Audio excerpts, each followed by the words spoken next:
Welcome to the Project Endure podcast, the place where we talk about life, endurance, persistence, perspective, and so much more. I'm Joe Rinaldi, and I'll be your host. Let's jump in. Before we get started, let me tell you about the only supplements that I use. For nearly 10 years, Bear Performance Nutrition has been on a mission to educate, inspire, and improve the performance of modern-day athletes, adventurers, and warriors through training, nutrition, and supplementation.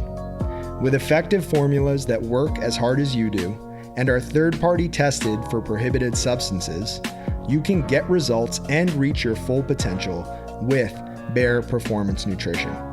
Head to the link in the show notes to go to the website to help me out and to help you out so that we can go one more together. Now, let's get to the episode.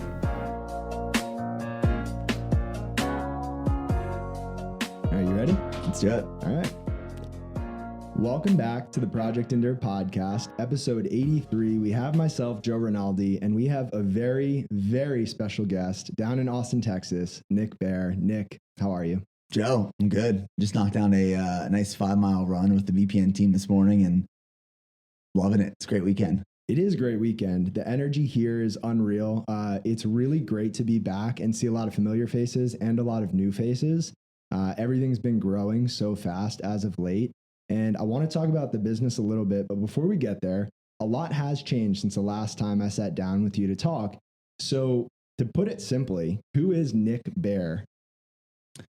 Well, now I am the founder, always have been, but I'm truly living in the founder role of Bear Performance Nutrition right now. Founder of 10 and a half years, now a father and husband, athlete, and honestly, just someone who is looking to reach their full potential in life.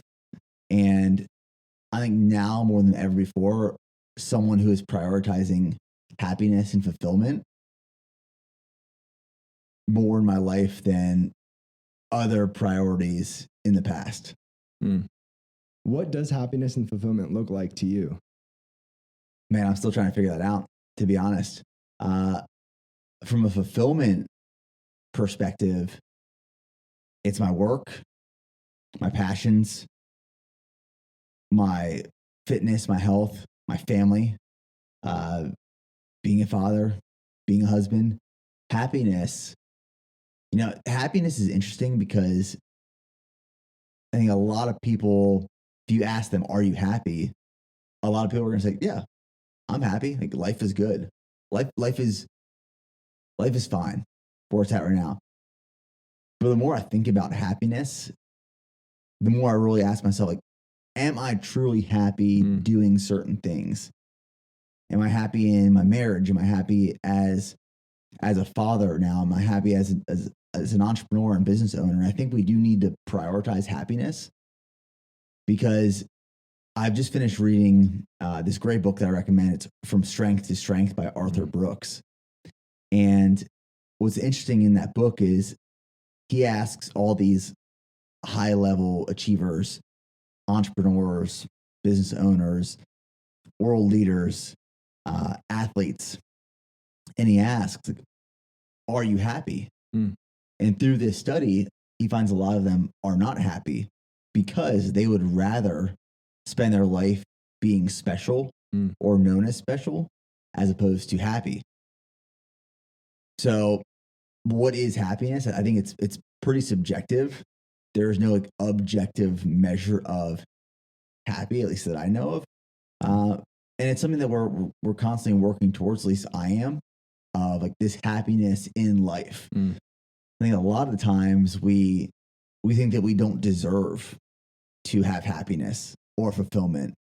And there are moments in time and in life that we have to really just hammer things out, just put in the work day after day after day. But I believe the fear is that, you do this day after day, week after week, month after month, year after year, and you look at your life 30 years later and you realize, did did I focus on the wrong thing?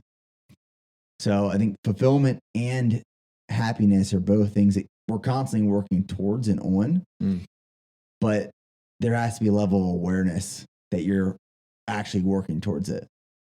Yeah, I read this book a few years ago, Rich on Paper, Poor on Life.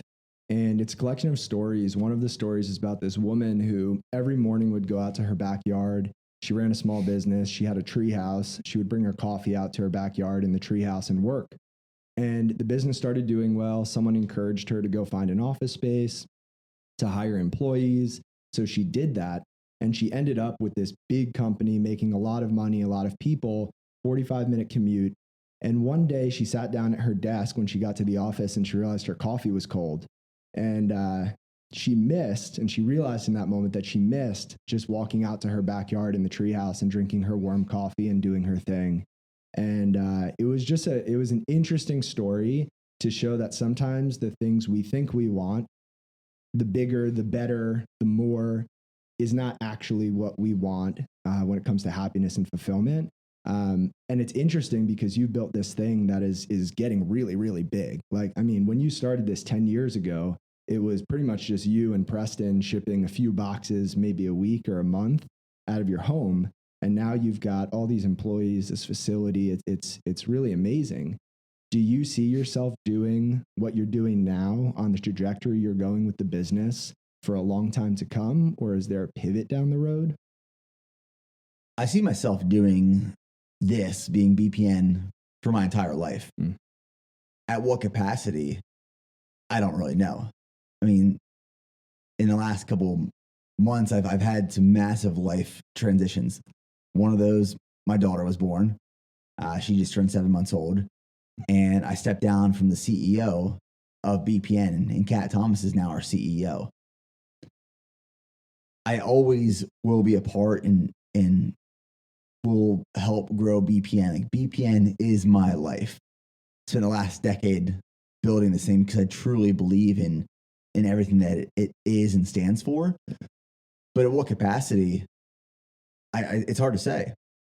You know, I have a vision of where I want to be in 5, 10, 15, 20 years.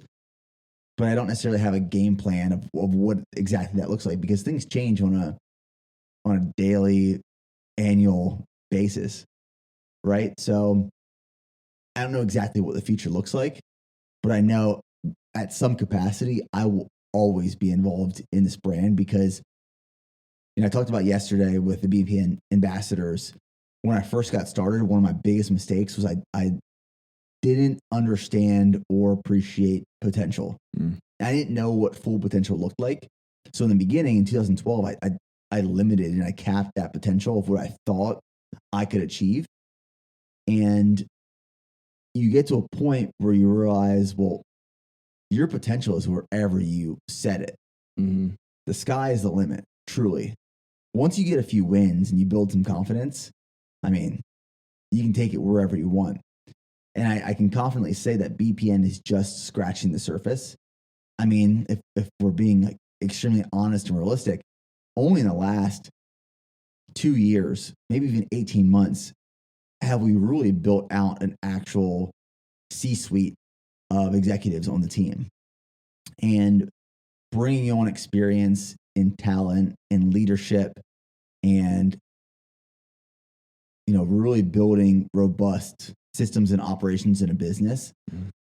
When you dial it in and you refine, you realize, oh, we have a long runway still. And that's what we've been realizing this last 6 to 12 months is there's a lot of runway still. We're just getting started.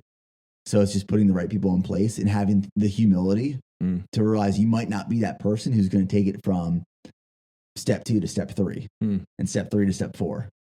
Someone might be able to do that better. Bring them on. Like, yeah, I have no ego against that. Yeah, it was on the School of Greatness podcast. I was listening on my flight in. You said the phrase delegate and elevate. And I thought that was a really nice way to put it. I was curious if you came up with that or you found that somewhere. No, I didn't come up with that. We implemented EOS into the business. We're not fully implemented, but we started implementing EOS, which is the entrepreneurial operating system. if anyone's ever read the book Traction, Traction explains this model, this system.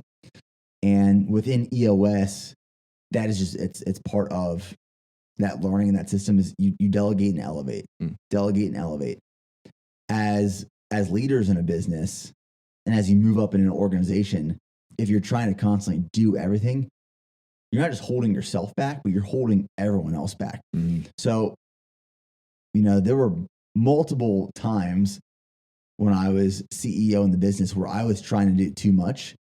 And when I was in the weeds, working in the business, I then wasn't able to provide vision and direction and clarity to everyone else. So it's holding everyone else back. And when you can delegate responsibilities, you then elevate them to perform at a higher level. And while everyone else is elevating, the business, the organization, revenue, systems elevates as well. But I think the biggest mistake that entrepreneurs and business owners can make is trying to take on more responsibility, more control, as opposed to delegating and elevating. And it makes the biggest difference in a business. It's night and day. Yeah. And it's apparent through BPN's recent growth. Now, we've talked a little bit about the business, and coming into this podcast, I really want to focus on you, Nick Bear, as the human being. There's a lot to unpack there. Yeah, man. And I'm excited for it. But to start, I figured we'd start with some rapid fire questions. Yeah. So I have a few here. Maybe some biggest pet peeves you have, just in general. I'd like to say I don't have a lot of pet peeves, but I probably actually do. I think my biggest pet peeve is attention to detail. And that's pretty broad, right? But to give some examples, if I walk into the gym after a group of people just got done training in our gym here, we have our facility, and cable attachments aren't put away, benches aren't put away, there's chalk on the floor, there's bands all over the place, that drives me insane. Because the way you find something, that's how, when you're done, you make it look like that again. So attention to detail in terms of cleanliness and cleaning up, attention to detail in terms of, if you're owning the website, are you making sure you triple checked that website? Does it work? Is it functional? Are there typos? Did you meet deadlines? Like, a deadline is a detail. So attention to detail is like one of my biggest things. I'd say another is just self-awareness. And that's self-awareness is tough because some people naturally don't have self-awareness, but there's this level of just like having and recognizing self-awareness that drives me insane for people who don't.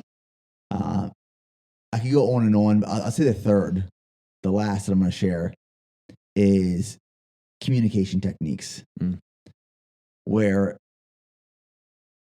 this is something that a lot of people, myself included, have had to learn through repetition and experience. But if what typically takes you 100 words to say something, if you can say it in 10, say it in 10. Use less and say more. Be clear and direct. I did a podcast with Leif Babin a few months ago, and he's the co-author of Extreme Ownership with Jocko. And one of his big things is just clarity of communication, and then less is more. But you find so many people, especially early on. I did this as an entrepreneur. I did this on YouTube. I did this on podcasts. Where I'd have to say, or I'd want to say something, and I'd hit it once, and I'd circle back, and I'd hit it again, and I'd circle back, and I hit it a third time, and I'm talking in circles, and I'm like, how do I get out of the circle now? I hop on Zoom calls with people all the time, like agencies or just people we're working with, and in the first 20 seconds, I know what question they're asking, but they go on, just add context and reiterate for another 2 minutes. And I'm pinching my leg under the table because I'm thinking, I got it.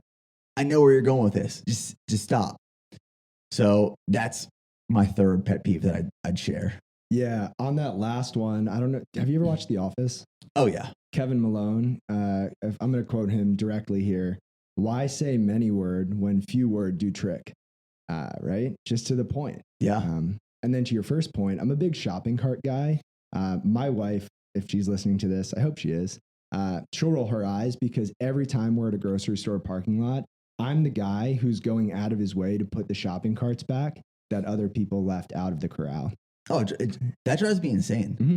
I mean, that's just pure laziness, mm-hmm.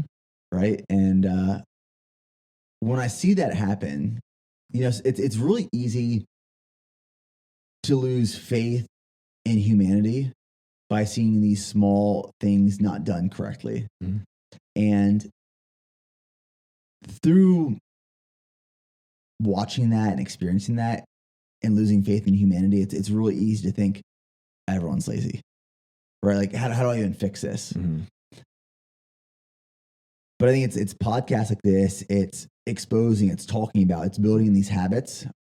Like, I mean, habits are everything. It's building these habits, just like do the hard right over the easy wrong. Mm-hmm. And as small as it may seem, just put a shopping cart away. Or maybe it's a self-awareness thing. Mm-hmm. Like, someone doesn't put their shopping cart away. It's really easy to just like watch that happen, maybe pick it up after them, but it's hard to confront them. Mm-hmm. Hey, sir, like, you know, you actually left your shopping cart here. It goes over in this carousel over there. I mean, that's uncomfortable, mm-hmm. but it could address self-awareness. Mm-hmm. It could address accountability. Mm-hmm. That's the hard right over the easy wrong. Mm-hmm. And even putting the shopping cart back after the fact, if somebody else sees that, you never know the ripple effect that can create for other people. Yeah, I agree.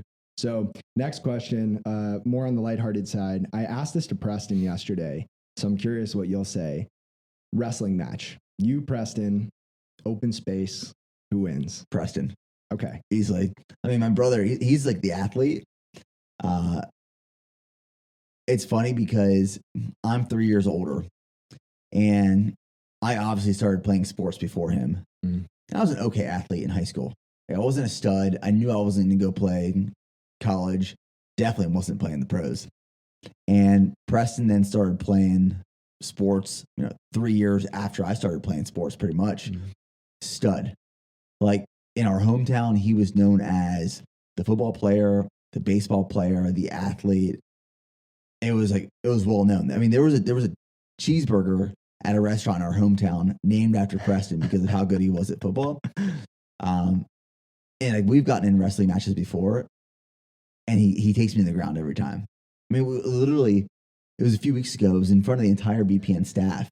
I was messing around. Just like came up behind him, and I put him in a chokehold, and I was just messing around. And you know how it is, like when you start messing with someone takes like an elbow to the nose, and then it goes from joking to serious. That's how it was. Preston took me to the ground. He is strong. It checks out. That was his answer as well. In the most humble way possible, that was his answer. Yeah. So that checks out. All right. So next question. Some of your products, or all of your products, I should say, have labels with instructions and maybe some warnings. If Nick Bear came with a warning label, what would the warning label say? It would say, if you give this man a plan and direction, he will follow and execute accordingly. Be careful with the plan and action. And it honestly makes me think of that one episode in The Office where Michael and Dwight are driving, and the GPS says, like, go into the lake. Mm-hmm. And he follows the directions and he goes into the lake. I remember when I was in marathon prep this past year, Jeff he had a typo on my workout for the day. And it was the pace was like ridiculously fast for the 800s that were programmed. And I saw it and I was like, man, like, this is a lot faster than normal. So I went all out in this workout. I hit those splits. And afterwards, Jeff was like, dude, you ran too fast. No, like, you put this in the plan. So if I have a plan and there's an action based off this plan to reach a certain goal, I'm going to do it. And I'm going to do it with all my effort to make sure that I achieve said goal. For anybody ever putting a plan in front of Nick Bear's face, you've been warned. I will not question the plan. I will do. Next question. So I have taken cold showers for the past 6 years and recently was introduced to this concept of the flinch. So when you step into a cold shower, for anybody who's ever done that or a cold plunge, there's this moment of a flinch, your reaction, and you want to get out, right? It's fight or flight. There's that flinch. In your life, where are the flinches, or where is that flinch? What are those things where you step into, you think about, you start to do, and there's that reaction of, I don't want to do this, but you push through anyway? It's a good question. And while you're thinking, I would just like to add that I think the reason I'm interested to hear your answer is because from the outside looking in, for me, and I think a lot of others, it almost seems like you don't have many flinches or any even. Yeah, I mean, I would actually argue that I don't have any flinches. And that again, I think is a muscle that has been trained over time. Mm. And if I decide I'm going to do something, I just go do it. Okay? I don't question it. Like in the morning when I wake up for my run, my alarm goes off at 5 a.m. every morning. And now that we have a child, it's not just Monday through Friday, it's Monday through Sunday. Mm. It's every single day. Alarm goes off at 5 a.m. I know that my routine is that I go into the kitchen, I make my coffee, and then I go run or I go train. Mm. And it could be downpouring rain and 30 degrees, or it could be 110 degrees.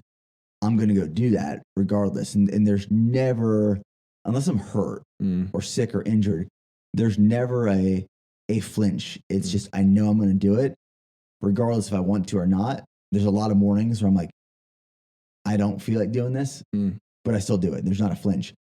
I would say, I don't know if you would consider this a flinch, but now that I am a father, and now that I have a daughter and I'm prioritizing family more than ever before, there is a flinch in terms of the decisions I make, because I now know that, and I'm not perfect at this. I'll put that out there. I'm not perfect at this. I'm trying to get better. My wife will agree with this.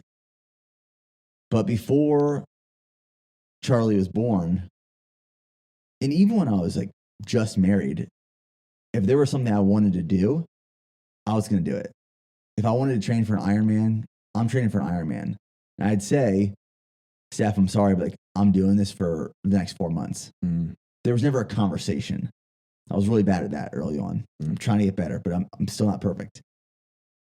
And where I'm going with this is, now when there's a decision to make, I can't be selfish, and I recognize that. There are repercussions to my decisions. So if there's something I want to do and I've committed to it, I still have to ask myself the question, how does this affect my wife? How does this affect my daughter in my time with them and being present? And that's what's like really changed my life in the last 7 months. And still trying to get better, still learning, do this. But I think having a daughter, the greatest thing that I've learned and recognized is I cannot be selfish with my time like I used to. That's what makes me add that layer of really deciding, should I do this or should I not? But before that, it was, I'm doing it. And I'm doing it because I said I'm doing it. I don't care what else, I'm doing it. But I'm learning now. You know, it's interesting to hear you talk about it that way, because objectively, if you step back, hearing you say that your wife and your daughter come first and that they're your priority makes a lot of sense. Yet it sounds like it's still hard for you in many ways to take that thought and intention and 100% put it into action right away. Is there a fear that keeps you from doing that? Is there a fear of not doing enough when it comes to the business, when it comes to your fitness, when it comes to everything you have going on outside of the family? Like, what is the resistance that actually causes the flinch if you dig deeper? It's a really good question and very well recognized. Um, when you spend a decade building something a certain way, Mm. and it gets to a certain point, and you've poured your heart and soul, blood, sweat, and tears into this thing to get to a certain point, there is a fear that of doing something differently or something else, that it's going to change the trajectory of what you spent the last, not just spent, invested the last decade doing. Mm. I think that's where the fear comes from a little bit, and it's just getting used to that. I don't know if it's necessarily the actual action of not keeping that foot on the throttle, or the perception of not having that foot on the throttle the entire time. And that's what's uncomfortable for me right now in my life, is letting off of that throttle a little bit and letting someone or a group of people come in and push that throttle to the ground next to me. Mm. I think that's where the fear and the flinch comes from a little bit, because you don't want to let off. It's this very interesting time in my life, because you don't want to let off the gas at all on what you've been building for the last decade. But you also know that if you don't let off the gas, you're going to hurt the people that are closest to you. So you're trying to throttle this actual throttle right now, to benefit everyone. Mm. And that's tough. And it's not clean, and it's not perfect, and there's no blueprint for it. And anyone who tries to tell you there is a blueprint for it, they're probably trying to sell you something, because it's just navigating these transitions in life. I've been reading a lot about life transitions recently. Mm. One from the book From Strength to Strength, and I'm also reading Life is in the Transitions. Mm. And it's interesting because in the last maybe 90 days, I thought I was going through a quarter life crisis. Mm. I thought I was losing my mind. And I was trying to really just figure out, okay, what's going on right now? Why am I feeling this way? And then I quickly realized I'm not going through a quarter life crisis. I don't know if a quarter life or midlife crisis even actually exists. Mm. It's that transitions happen in our life. And I just went through two massive transitions. One, I became a dad. Now I have a daughter. And then I removed myself from the CEO role, hire a CEO. So two massive transitions in my life just happened. And I'm feeling the life quake of those two things. Mm. And I'm just trying to grasp, okay, what's next for me? How does life look now? And how is it different than it was in the previous 10 years? Yeah. And so it's such an interesting time that, I mean, as I go through it, I also want to share what I'm learning. Yeah. Because I'm assuming that other people are going through something similar. There's so many different life transitions. I mean, you have marriage, you have divorce, you have kids being born, you have kids dying, unfortunately. You have illness, you have loss, and new jobs and promotions and getting fired. And I mean, there's a lot that goes on. And it's navigating that transition to figure out, what's next. Because sometimes transitions aren't bad, but they actually pivot part of your life and put you on a whole new trajectory that helps you achieve more happiness and potential and fulfillment. Sometimes it's a blessing rather than a curse. So it's recognizing that, but that's what I'm currently navigating in my life. I appreciate you sharing that. I can relate to it in a big way. You and I talked the last time about our honeymoons. You were training, was it an Ironman you were training for on your honeymoon? I was training for an Ironman, yeah. Yeah. And I was just unable to relax because I was about to quit my job. And, the aspect of balancing a relationship, a marriage with a business, and now for you with a daughter, for me with a puppy, very different, but challenging. I mean, having a puppy is challenging, man. Like, I'm telling you, when we got our first dog, you're instantly like, what did we just do? You have regret. You're thinking, we just messed up. You can compare a puppy to a child. Like, I get it. I've been there too. It's tough. Yeah. But the thing I keep coming back to is this image of a waterfall. And When a waterfall hits the surface of the water below, it's violent, it can be overwhelming, it's chaotic. But as that water spreads out away from the source, it gets calmer. And I think a lot of life transitions feel like that, where you're at the bottom of a waterfall, things are chaotic, it might hurt, it might be scary, you might not even be able to see your way out of it or what's next. But as time passes, as the water flows away from the source, it becomes more calm. And you can't see a reflection in chaotic water. It has to be calm, has to be still. And sometimes I think we need that time to just wade in that uncertainty to figure things out. And that's a really hard space to be in. That's very accurate. And I love that analogy, because what happens typically, and I do this as well, is when there's chaos and uncertainty, especially as people who are like doers and fixers, you're like, okay, I'm doing the research. I'm making a plan. I'm going to buy this is my new routine. I'm going to fix this. Like, we're going to get back on track. So you react and you implement this brand new plan that then shakes everything else up, because it's so hard to sit back and just like reflect, make a plan, and then slowly like, okay, let's follow this path and see where it takes us. I love using like the analogy of, like if you think of a battlefield and say there's a platoon going to, attack this building. And when you're on the ground and you're in it, you get close to this building, something blows up, there's an explosion, there's fire, there's smoke, there's gunfire. It's purely chaotic, and you're trying to get your bearings straight. And you're looking around, you're trying to think, okay, like, where do I move people? Do we need to move back? Do we need to move forward? Do we need to take this building? But what happens is, like, you throw an aerial asset, a bird in the sky, someone's up above painting a picture of what's on the ground. All right, this platoon, you are 100 meters from this platoon, and there's enemy contact 100 meters to your north. There's an empty building that you can occupy there. When you just like take a step back and you have this perspective from above, you then can maneuver and communicate appropriately, because you're being proactive rather than reactive. That's tough. It's like it's so much easier said than done. Yeah, a lot of the work I do is coaching, and I say that because a lot of the work I do within coaching is helping people through life transitions.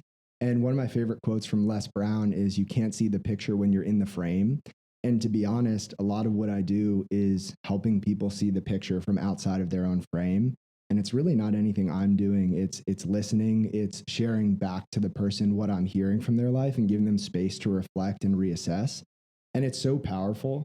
But I agree. I also want to share a quote from Haruki Murakami that I brought on life transitions, but also just hardships. And he said, "And once the storm is over, you won't remember how you made it through, how you managed to survive. You won't even be sure whether the storm is really over. But one thing is certain, when you come out of the storm, you won't be the same person who walked in." And I feel like that's what a lot of life transition feels like, is a storm. Yeah. You're just trying to navigate it. Yeah. It's tough. Yeah. It makes me think of the book, The Power of Moments, which I'm a huge fan of. And, if you ask someone to reflect on a chaotic moment in their life, and say, for example, someone goes through this chaotic moment in life, and at the end of it, they came out a better person. And you ask them 5 years later to reflect on that chaotic moment, they're going to remember, like, oh, that changed my life. I came out like this new man with this new perspective and this new just like purpose that I was driven by. But they're not going to remember like that one Friday night when they were crying, and the next night when they were fighting with their wife. But they're going to remember the big picture perspective. But it's all these little moments in between that lead to that outcome. Yeah. So speaking of storms, I want to get into really the heart of this podcast, which we've already been talking about, which is just hard things. I want to ask you, what is the hardest thing that you've ever had to handle in your life that you didn't get to choose for yourself? I would say probably losing my mom to cancer. Yeah, that was like probably the hardest thing because most of the hard things that I go through, I choose, right? Fitness challenges, marathons, ultras, Ironmans, the military, Ranger School, building this business. I mean, between those three categories, I've been challenged pretty significantly. But my mom getting cancer and passing away was the one thing that I didn't get to choose that was extremely hard. But also rewarding at the same time. Now, I'll go back to, I'll really hone in on that for a second. 6 months ago, I wouldn't have said it was rewarding. While reading the book From Strength to Strength, one of the things that they say in that is like you have to be grateful for all the things that happen in your life because we don't get to choose them, the good, the bad, the ugly, because we learn from all of these things, and we should be grateful for what we've got to experience for even as little of time that we got to experience it. I got to experience my mom for, the 29, 30 years that I was alive while she was alive. Passed away around 57. So I'm grateful for like the time I got to spend with her and what she taught me. Even when she passed away, like, I learned so much from those past couple of months before she passed away. So I learned so much from that. I take so much away from that. But that was the hardest thing I personally went through that just happened. And we didn't expect or anticipate or want or even welcome. Yeah, I was talking to Preston about this yesterday. That was his answer as well. And I'm curious for you if there was a moment, because it sounds like your mom was one of the strongest, if not the strongest, most optimistic, amazing human beings that has ever walked this earth. Yeah. Especially in your own life. Was there a moment where you saw her lose hope that she was going to make it through what she was going through? Oh, yeah. She thought that we all thought that when we found out she got cancer, none of us were even worried because we're like, oh, do the chemo, get the surgery, move down to Texas, because the plan was she was going to retire from teaching that year. Move her and my dad were going to move to Texas, and we were going to live this amazing life in Texas, all as one family finally again. So when she got cancer, it was January of 2019. And the plan was, I remember the phone call. And I was like, oh, that kind of like stung a little bit. But yeah, mom's like, we'll do the treatment, get the surgery, you'll be good. So she went on chemo, she got a surgery, things weren't getting better, they were getting worse. Even when my dad called me and said, hey, like the doctors gave your mom 7 days to live, you need to come back to Pennsylvania like right now. So me and Preston, we hopped on a plane. She was in the ICU at the time. She still had hope. Like she was on a breathing tube, but then they took the breathing tube out, and she thought for sure, like, she's making it through this. And I saw the hope in her. So I thought, well, doctors say you have 7 days, but I see the look in your eyes, and I know there's miracles that can happen. So I was thinking, you're going to fight through this 100%. And it was literally the moment that the team of doctors came into that room after she got the breathing tube pulled out, and they said, Linda, we're going to stop feeding you, because they had her on a feeding tube. We're going to stop feeding you because all the food that we're giving you, the cancer is just using it to grow. It's just like the cancer is feeding off of this, and it's because they did surgery. They removed 95% of it, and it all grew back in a matter of weeks. And I remember like the look in her eyes was like, if you stop feeding me, how am I supposed to live? And they were like, well, you're not. We're going to send you home on hospice for the last couple of days. And that was the moment I saw the hope of my mom just like go away. For someone to tell you, hey, we're going to stop giving you food until you die, because you're going to die soon. That was the moment where hope was just smashed and gone. And that was really tough to to watch. Because from there, she was looking at the doctors, and as soon as the doctors said that to her, she then looked at me like, Nick, what do we do? Because I was the food guy, I was the nutrition guy. I remember when I was home a few months earlier, I was making her like superfood smoothies, like, hey, we're getting nutrition and calories in you. And so she looked at me like, okay, Nick, what's the plan? And I was like, I don't know, Mom. I don't know. So that was tough. Those last couple of days in the hospital and then hospice were brutal. It's so hard for our whole family. And it happened in the house we grew up in. So I really have no like desire to go back to our hometown. I don't want to go back and say that house anymore. It's like, it was just a weird time of life, but tough.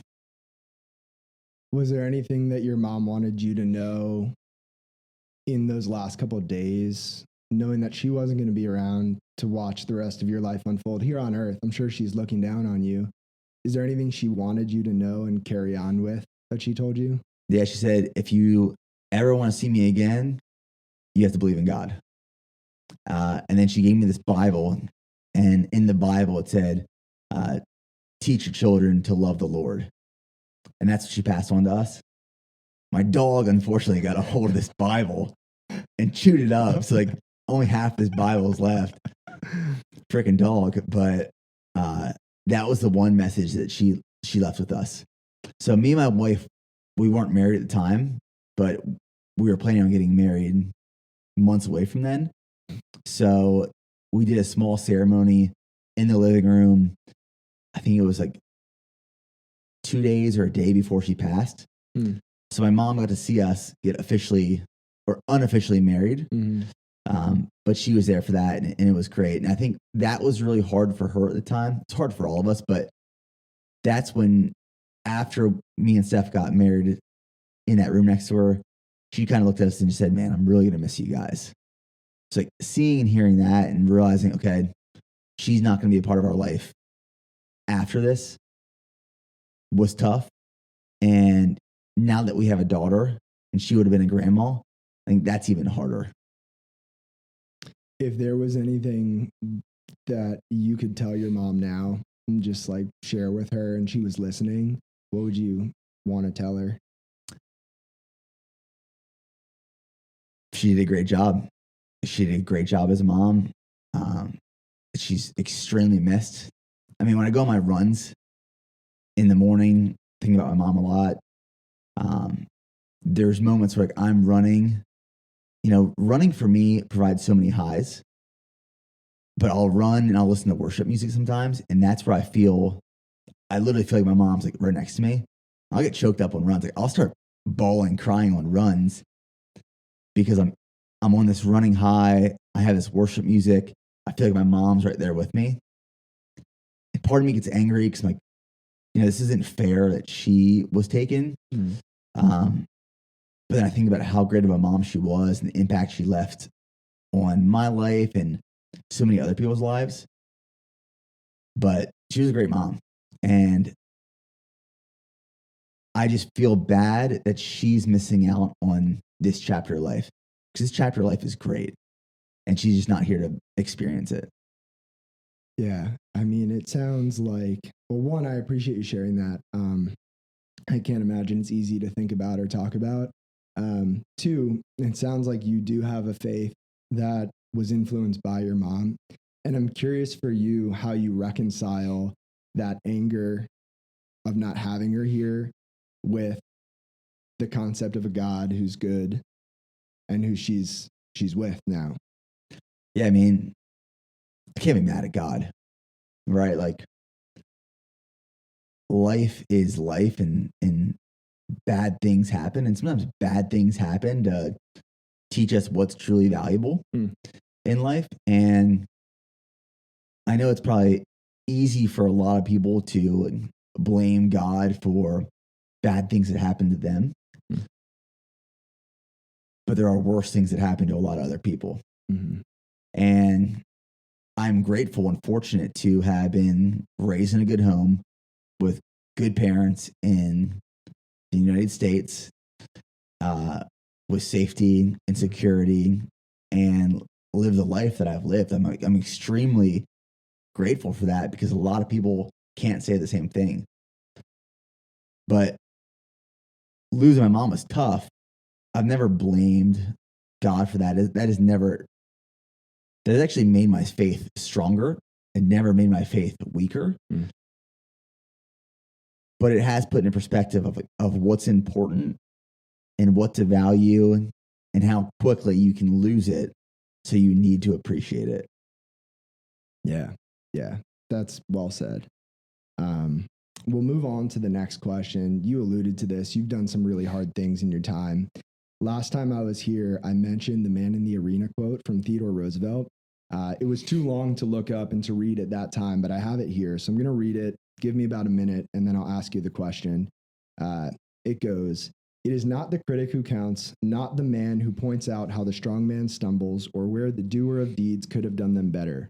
The credit belongs to the man who is actually in the arena, whose face is marred by dust and sweat and blood, who strives valiantly, who errs, who comes short again and again because there is no effort without error and shortcoming, but who does actually strive to do the deeds, who knows great enthusiasms, the great devotions, who spends himself on a worthy cause, who at the best knows in the end the triumph of high achievement, and who at the worst, if he fails, at least fails while daring greatly, so that his place shall never be with those cold and timid souls who neither know victory nor defeat."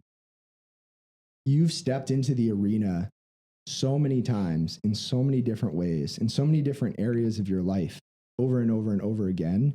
What is the hardest thing, if you had to pick just one, that you've ever done on purpose? That one arena that you've stepped into on purpose, and why have you done it? I'd say probably there's two things. The first, no, there's probably multiple things. You can pick multiple. Right away, what comes to my mind is Ranger School. Mm. And I was thinking about this the other night because, if you were to tell me right now, like, hey, you need to go away to this school, it's a 61-day course if you pass every phase right away. But if you don't pass every phase right away, you could be there for 4.5 months. And now that I have a family and a business, like thinking of leaving for 4.5 months with no communication other than snail mail, that's like pretty significant, right? Ranger School broke me off pretty hard. I had this expectation of being done in 61 days. I was there for 4.5 months. I started in February. I ended in July. I laughed. I cried. I smiled. I frowned. Like, I had okay days. I had good days. I had horrible days there. That truly tested me and taught me a lot about myself. It taught me how to starve. Taught me how to survive. It taught me how to operate on zero sleep. I think it ultimately set me up to be a business owner and be an entrepreneur.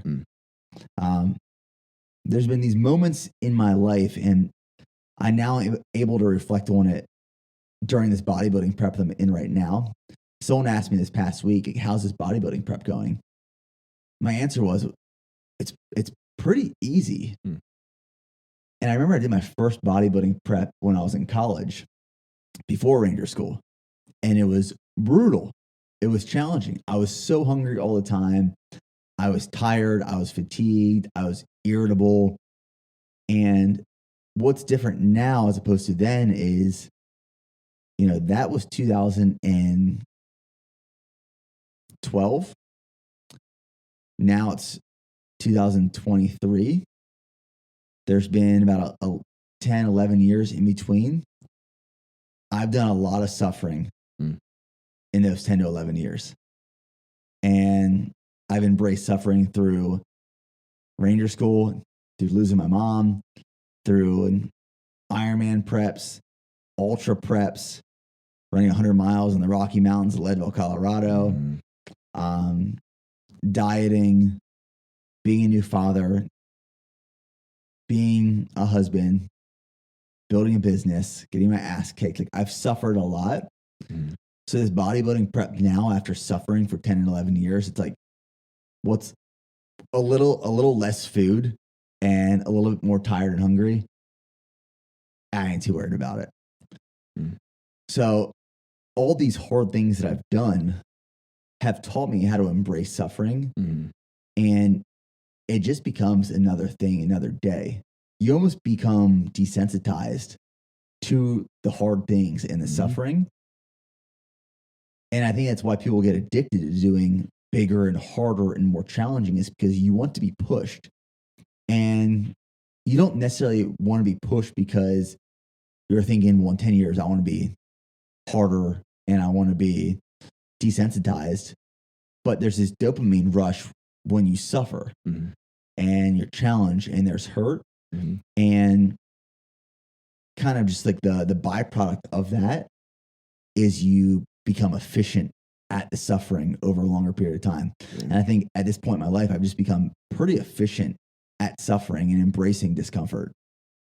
Yeah, that couldn't resonate more. So our motto at Project Endure is do hard things for that reason. And I'm a firm believer, just like in fitness, you can't get stronger if you don't struggle. You can't be resilient if you don't push into resistance.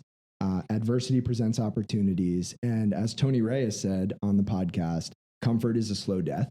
And I really think that's true. I think the people who search for comfort in life and seek reassurance from life, instead of taking ownership, doing hard things, and choosing growth, I think the people who choose comfort are the ones who miss out on what life has to offer. Because I really think that's where the depth and the richness is of life, is in those hard moments, even though we might not be able to fully appreciate them in the moment. Well, what's interesting about the man in the arena is that the man in the arena is the one that's choosing to do the hard things because he or she recognizes what suffering and hard does to you over a period of time. Mm-hmm. The people who are in the stands around the arena are the ones that are sitting on the chairs, eating their popcorn, drinking their Coke in comfort, pointing fingers at the man in the arena saying, you can't, you won't, you shouldn't. Mm-hmm. And the man in the arena over a long period of time will feel that criticism, and it hurts and it stings and it feels like everyone's against you. But as you stay in that arena, the longer you stay in there, the stronger you get. There's a moment in time when you realize, you turn around and you point to the people in the stand and say, you're fucking soft. And the reason you're in the stands is because you're searching for comfort. Mm-hmm.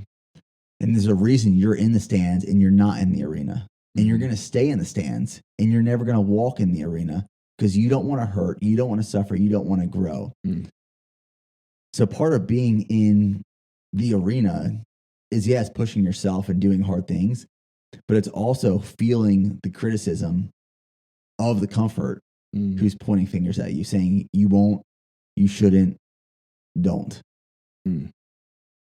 How do you balance the desire to prove others wrong with the desire to prove yourself right? As that's the big campaign this year for BPN, is prove yourself right. Because I know in the past you came from a place of having people openly not believe in what you were doing and almost mock it, to this place now where you seem very confident, extremely confident in where you're going, why you're doing it, so on and so forth. How do you balance those two things? Because I would imagine both are always present in your life to a certain extent. Yeah. I mean, early on, I would very easily be persuaded by people telling me, you won't, you shouldn't, you can't. And it was, well, I'm going to prove them wrong. Mm. So then I started focusing on things that I didn't actually want to do. Mm. I would do things or work towards things that I wasn't passionate about, but it was, oh, you say I can't? Watch me, I will. Mm. And here I am wasting days and weeks and months and years of my life putting forth an effort for something I'm not passionate about, but just to show others that I can. And that's a waste of time. Mm. And it's pretty depressing. It's pretty sad.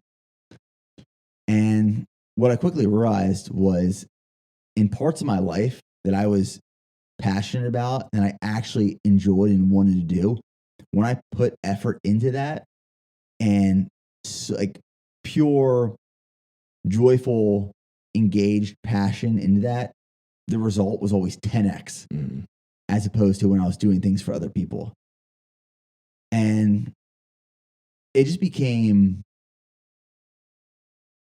a habit or natural decision just to start choosing things that made me happy because I wanted to see where I could take my full potential as opposed to other people judging what I couldn't or wouldn't do. And I realized at a certain point, why do things for others? Like why do things for others in terms of proving them wrong? Why not do things just to prove yourself right? That's like, I'm not trying to outwork anyone. I'm trying to outwork myself. I'm trying to build this life for my family, for my daughter, for me that we enjoy. I'm trying to build a life for people that work for me and with me for a life that they enjoy. Like, I want all of us to elevate together.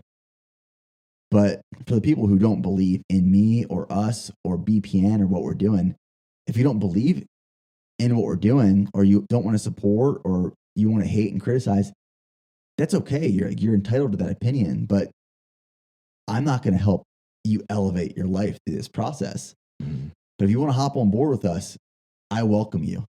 Open arms, come join us. Let's do this together and let's move mountains. Because if we prove ourselves right as opposed to proving others wrong, there is so much more power with it.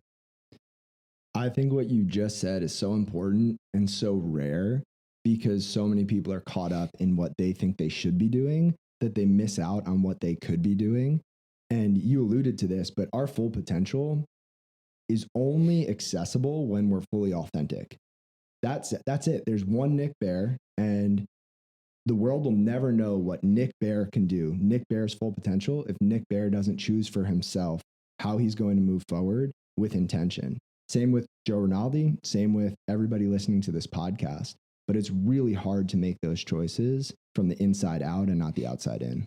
Well, that's what's dangerous about social media in itself is you get this glimpse into people's lives and you decide that you want to model everything you do based off this perception of what you see.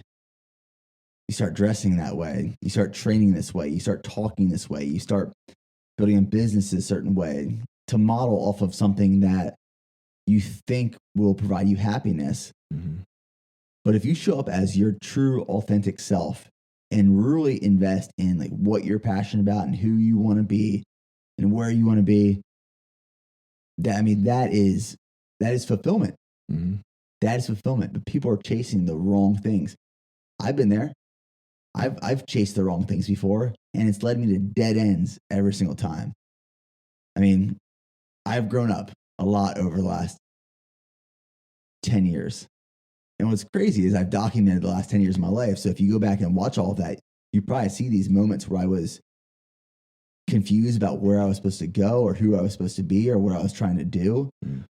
But when I've really honed in on my authentic, genuine self, it has led me to a path of success and fulfillment and joy and just all things good. But it's so hard for so many people because you're comparing yourself in your life to others all the time on these social media platforms, which is dangerous. I'm glad you brought that up because I had a question I've been curious about for a while. I wasn't sure if I was going to ask this or not, but it feels right. You've inspired me in many ways. I think that goes to say for thousands, if not tens of thousands or hundreds of thousands of people who follow your journey. And you look on social media and you see people, right? So many go on more tattoos, which is amazing and must fire you up on so many levels.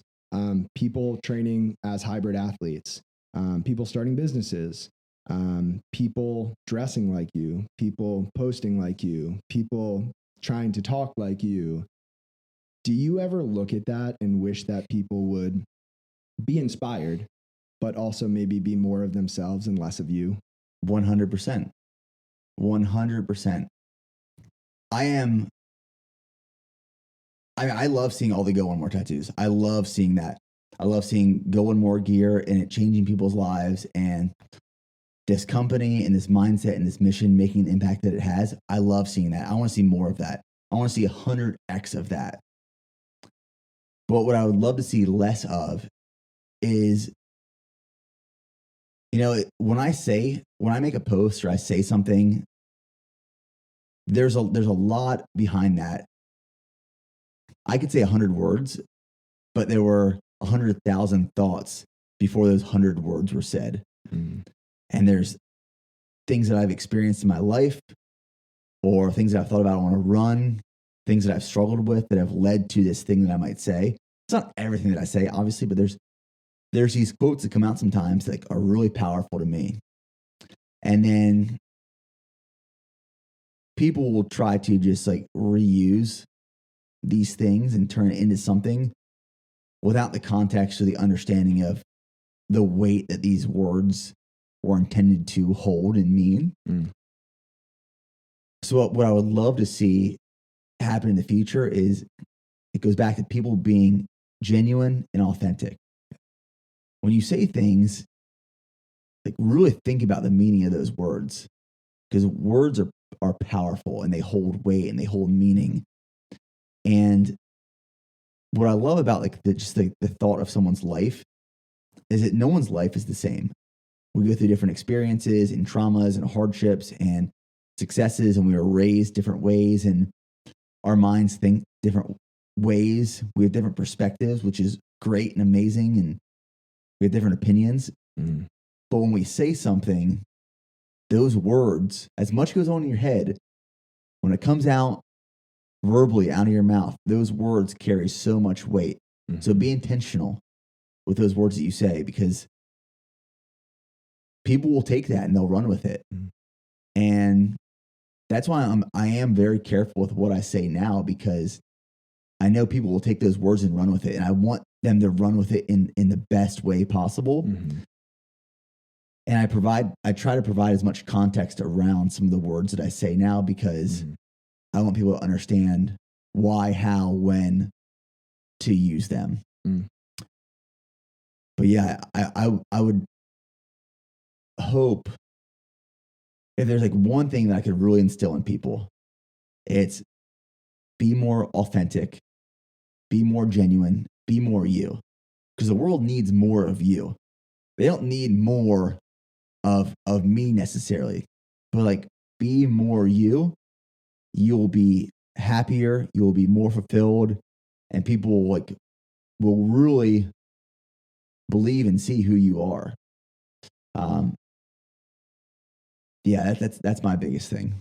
Yeah, I appreciate your answer there, because I think it is easy to just echo things rather than to digest them, internalize them, and kind of then process that with your life experience, your perspective, maybe some other things that you're going through in life and thinking about, and then spit out something that is thoughtful, purposeful, intentional, and you, rather than just the echo. Yeah. I mean, the echo is everywhere. It's like the classic headline. You see a news outlet publish a headline, and then all these other sources will publish that same headline. We work with a PR agency, for example. We'll do a press release, and all these media outlets will pick up that press release and share it, maybe with a little bit of a twist. And the question is, well, did you understand the press release? Do you have questions about the press release? You shared it, you put it out there, but do you need more info to truly understand what you're publishing? Because we're so quick to publish without understanding what we're actually publishing, which is scary. It is scary. Not to change topics too dramatically, but I want to be respectful of your time. And I want to get to this next question. You're someone who has, I think, a big impact in the world of endurance sport. And that's something that you've transitioned into yourself, because that wasn't always who you were and what you did. When you hear the word endurance, what does that mean to you?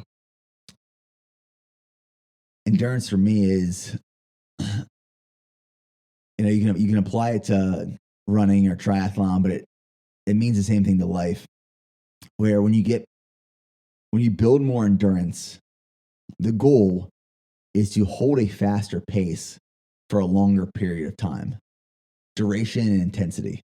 It's like my goal with endurance training is I want to break it down in a marathon. If I'm trying to build my endurance in a marathon, it's 26.2 miles. If my endurance is improved, I can run 26.2 miles faster. It's the same duration. Or we could say, well, let's hold that same pace, but longer, larger distance. If you apply that to life, like what is endurance in life? It's, I want to become more efficient at operating at a higher level, at a faster pace, comfortably still. You're not out of control. You're still comfortable for a longer period of time. That's what suffering will do. That's what pushing yourself will do. You know, my life has changed significantly in the last couple of years, where when I first got started, it was me by myself and Preston and Joe building this business. The business was smaller. We had less responsibility. We had less stressors, but it was very overwhelming. And every year after that, we've taken on more responsibility. Revenue has increased. We have more employees. We have more overhead. We have more customers. And while responsibility has increased, the level of overwhelming necessarily hasn't, because I've built endurance. And then throw a family, a house, more employees, more customers, more space, more overhead. Responsibilities now are pretty insane when I think about it, what I'm responsible for. But my level of stress and overwhelming is not significantly higher, because I've built endurance through all of this. Now, you throw a fresh entrepreneur right out of college or just getting started into where I'm at right now, and they will crumble. But it's taken me 10 and a half years to be able to handle this level of responsibility and pain and suffering, because I've built endurance through the process. That's what it means for me. I love that answer. It's almost like if you throw a kindergartner into high school calculus, right? There's no shot there. But when you're in kindergarten, first grade, second grade, like the homework is challenging, the schoolwork, the concepts are challenging. And then you move on to third grade, and what was once hard is now easier. And you continue to grow your capacity. But it only comes through struggle, through work, not only through education, but through training. I was listening to a talk the other day, and the speaker was discussing the difference between education and training. And he said, most people don't understand the difference. But if I say to a parent, we're going to put your child in sex education, or we're going to give your child sex training, there's a huge difference, and you understand the difference right away. And I think what you're doing is a lot of learning by training, a lot of learning by doing, right? You can read all the books you want, you can do all the research you want, but until you actually do those things and expose yourself to those experiences, you're not maxing out your growth. It's the stimulus. And that's how I see experience is, you know, I can study theory and I can learn based off of theory and knowledge and mentors and books and podcasts. I can learn a lot, but it doesn't necessarily move that stimulus meter. As soon as you jump in the water and you experience and you get punched in the face and you feel that stimulus, that actually hurts. I can actually feel pain from this. Well, the next time you get punched, it hurts a little bit less. The next time you get punched, it hurts a little bit less.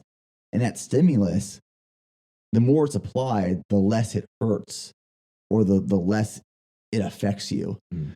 And it just becomes the norm after a certain period of time.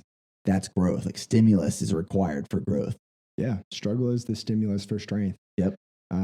So as we wind down, I have one question I ask everybody at the end, but I have a question I'm going to ask you first before that question.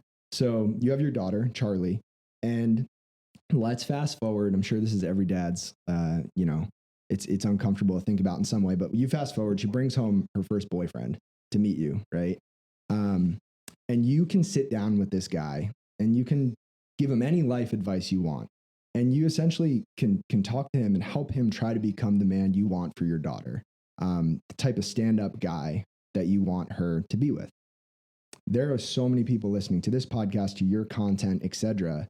What advice would you give to all the young men out there just to be good people, not great in fitness, not great in business, but just good humans? I actually had a similar conversation with my wife the other night about this.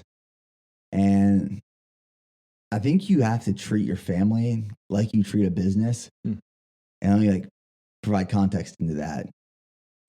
If you think about how you build a business, the larger you get, like you need a foundation in that business. And that foundation is a mission, a vision, and values. And everything you do, you hire, you fire, you make decisions, you grow or not, they're based off of that mission, vision, and values. It provides you clarity. It provides you a set of rules. It provides you guidance.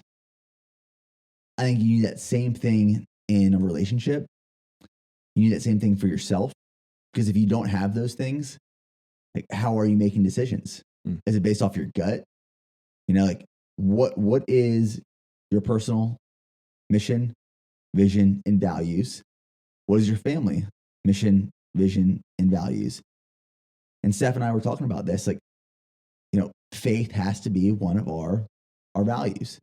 It has to, like, that has to be part of the foundation, because when things get challenging and difficult, we need something to lean on. Happiness needs to be like our mission. Like our mission for our family is to be happy. And like we make decisions whether this will provide happiness or not. And if we make so many decisions that lead us in a path away from happiness, well, guess what? We're not going to be happy. So I would talk to this young man. I'd say, like, what is your mission right now? Not your life's mission, you know, but like, what is your mission right now in life?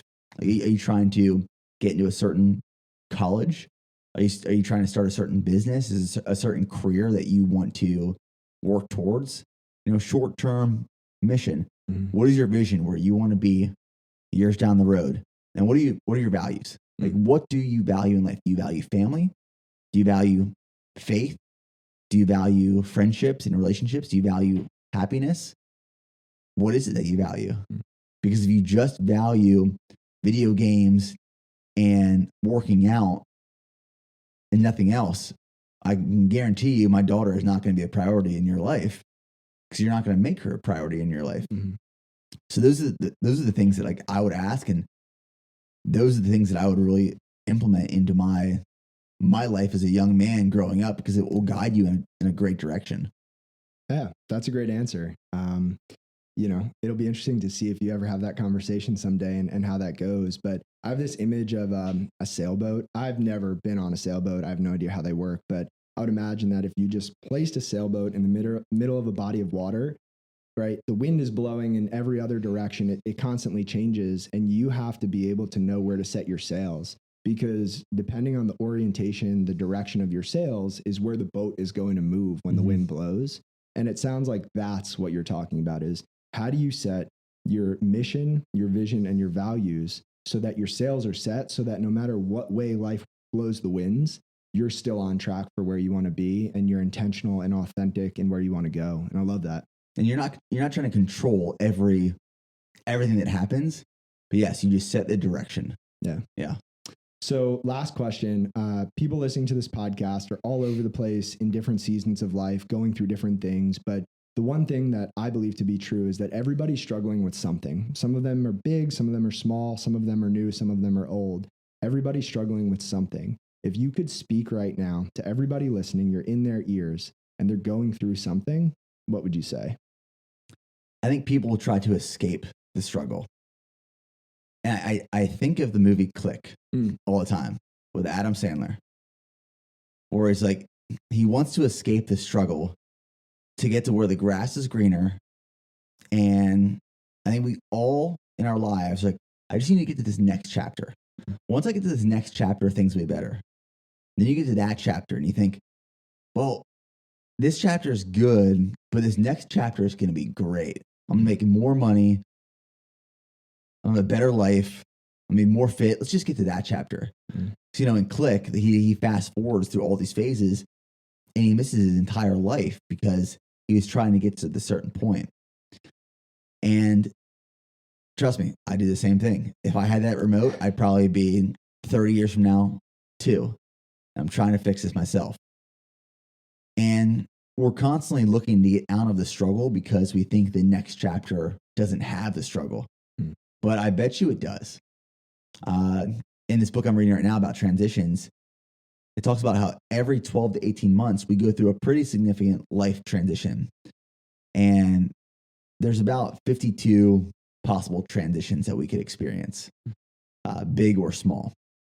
So my challenge to the listener, to the audience, is truly embrace where you're at right now in life, whether you're struggling a lot or whether you're struggling a little, or maybe you're not struggling at all right now. But embrace where you're at right now. Be present in this moment and try to find something good about what's happening right now. Try to find the good. Don't focus on the bad. Because I can tell you, like, with every chapter and every next step, there is some sort of struggle. And the truth is, this next chapter for you might be harder than the one you're in now. So you might get to this next chapter and say, oh shit, take me back to chapter 17. But each chapter in every part of life is going to have some sort of transition and struggle. So it's better to find happiness in the one you're currently in, and then accept and move on, and accept and move on. And that's just life. And that's how we're going to experience life. But if you try to skip the struggle, you're going to fast forward through your entire life.